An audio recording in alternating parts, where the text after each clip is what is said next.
The 2009 Star Trek was the beginning of what was promised to be a brand new era for the history of Star Trek.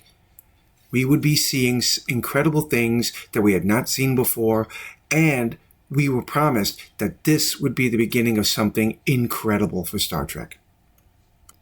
From the destruction of the U.S.S. Kelvin and the murder of Kirk's father, the annihilation of the planet Vulcan, Star Trek began on a very interesting note. And while the 2009 Star Trek was well received by audiences, Star Trek Into Darkness was a different story entirely. So many people were mad at the idea that so much of this film was a ripoff of The Wrath of Khan. And even while Star Trek Beyond was failing at the theaters, they promised us a Star Trek 4 that never happened. Promise after promise, it never happened, which left many people wondering, is the Star Trek Kelvin timeline film future dead? Which brings us along to Star Trek Strange New Worlds. Well, it seems several cast members in an interview discussing Season 3 of Strange New Worlds leaked the idea that they may be talking about a Star Trek Strange New Worlds movie involving the Kelvin timeline. Okay, so this is the article that I'm talking about here, and it's coming from Screen Rant. Star Trek actors reveal Strange New Worlds movie discussion crossover with Chris Pine's Enterprise idea. Now, the topic basically has to do with the idea of a movie that Strange New Worlds apparently is looking to do. The popularity of Strange New Worlds has grown so much that they've decided that it may not be a bad idea to present a movie. And what better way to give us a movie than cross over Star Trek, the Kelvin timeline Enterprise crew with the Strange New Worlds timeline crew. This may not be a bad idea. And I've got my own personal reasons why I think it is, and I want to discuss that here. But I'll get a little bit into the article. I'm not going to go through the whole thing because most of what's going on in this article is pretty much, there's no real confirmation that this is going to happen. This is just talk that's going on. But let's get a little bit into it, and then I want to present an idea to you.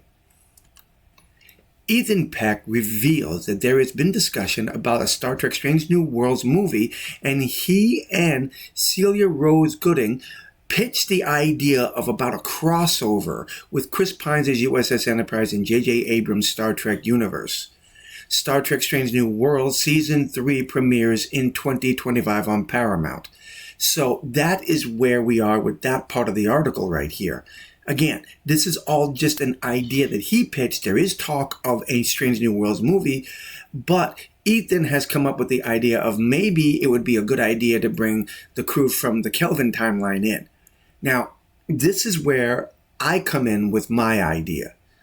Strange New Worlds, not only Strange New Worlds, but even Discovery, Star Trek, the movies, have all decided to change things up, take things from other parts of Star Trek.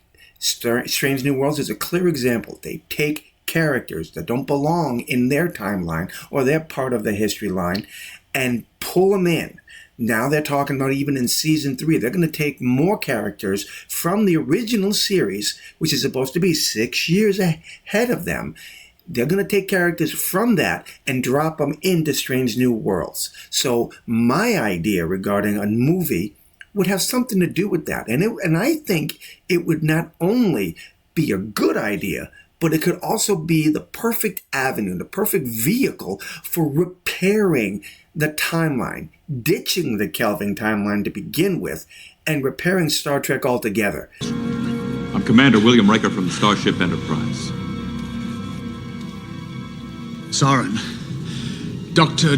Tolian Soren.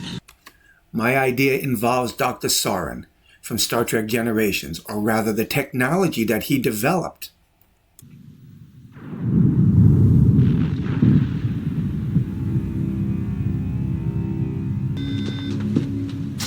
Report. A quantum implosion has occurred within the Amargosa star. All nuclear fusion is breaking down. How is that possible? Sensor records show the observatory launched a solar probe into the sun a few moments ago. The star is going to collapse in a matter of minutes. Sir, the implosion has produced a level 12 shockwave. Sauron had invented a trilithium weapon that was capable of breaking down all the nuclear fusion in a star. In effect, he created something that pretty much could have stopped the supernova in Star Trek 2009 that wiped out Romulus. Now think about that again. If that weapon, the trilithium weapon, had been used on that star, a supernova would not have occurred. It would not have wiped out Romulus, and Spock would not have had to use the red matter device to try to save Romulus from that star before it imploded or one supernova, which helped both Spock and Nero go back in time. All of that could have been prevented by using Sauron's trilithium weapon on that star. Now you're saying this is ridiculous. They have nothing to do with each other. They absolutely do. In today's Star Trek, they absolutely do. Now, if you think I'm being a little ridiculous with an idea, look at Star Trek Discovery. They found the Enterprise from Mirror Mirror, the ISS Enterprise, trapped between universes, and they were able to pull it into their universe with a tractor beam. Now, if modern-day Star Trek accepts this, then there's nothing wrong with my idea. In fact, I think my idea is brilliant.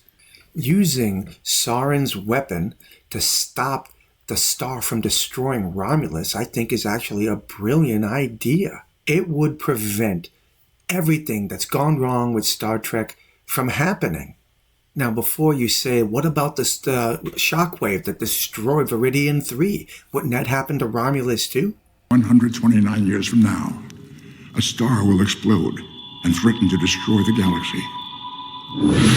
That is where I'm from, Jim. A star went supernova, consuming everything in its path. I was en route when the unthinkable happened. The supernova destroyed Romulus. Now think about that.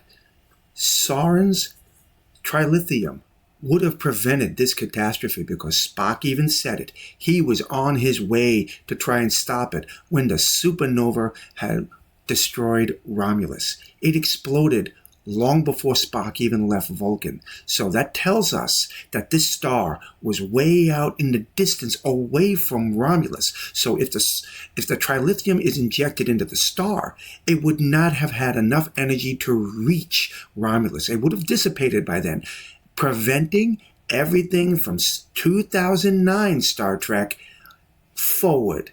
A lot of stuff that we dislike would never have happened. Now, when you consider that Discovery pulled the Enterprise from an alternate universe, you gotta accept the fact that they could also be doing something like this as well. Saving Star Trek should be our primary concern right now.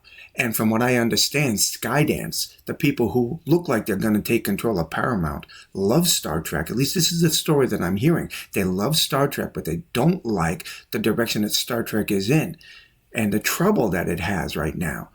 There's even stories out there that Skydance wants Section 31 not to air, which I am all for. That looks like a train wreck. But the idea of a new Star Trek movie with Strange New Worlds and Kelvin Timeline crew meeting up, this could be a good way to repair the damage that has been done that, again, so many people hate. There's a lot of work and detail involved with creating such a concept, but I think it would be an excellent way to repair the damage. I would love to know what you think about this. So, drop your comments below and let me know. And until the next time, my friends, God bless.